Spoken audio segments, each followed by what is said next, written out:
absolutely 100% I agree with you. And yes, 17.4 million people voted that they wanted to leave. Yes, there was a roar for change, but 16.8 million gave a yell to be noticed as well. So that does indicate that we do need to have compromise. We've had nearly 3 years of debate in this place, and I asked colleagues during this debate how many people have really changed their position. The polarisation is quite frankly disturbing.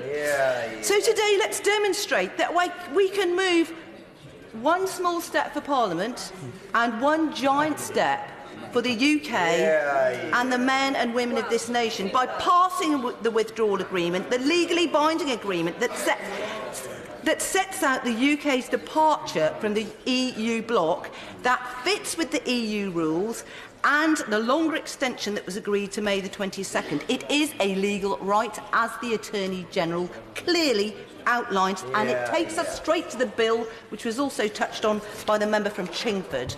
Let's not forget that both Labour and Conservatives committed to honouring the results of the referendum. And I ask right honourable and honourable members and friends from both sides, can we really countenance voting against Brexit on the day Brexit was meant to be Brexit? I find it extraordinary.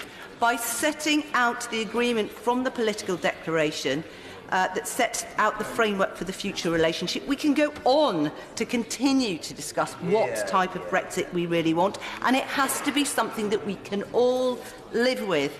I still firmly believe the PM's deal was a good one. She has fought doggedly and determinedly. I don't think anyone can disagree with that.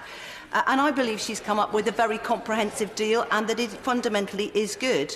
But I did vote in the indicative votes, and actually I did maybe what people might think is a bit of a strange thing. I voted aye to two completely contrasting things. One was a closer relationship with the Customs Union, and one was a relationship for the EEA EFTA, because I just felt that I had to indicate that, you know, we do need to come to a consensus in this place.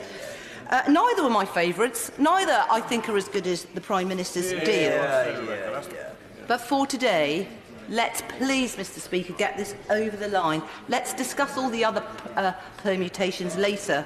Let's demonstrate to the nation that we can all work together, at least for today. Let's make it step by step. And I've always said, I say this to my children, to my husband, who is not very well, who is watching this at home.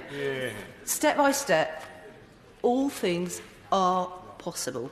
And as the sun shines down on a glorious spring day in Taunton Dean, let's bring some of that sunshine to the rest of the nation and vote for this today.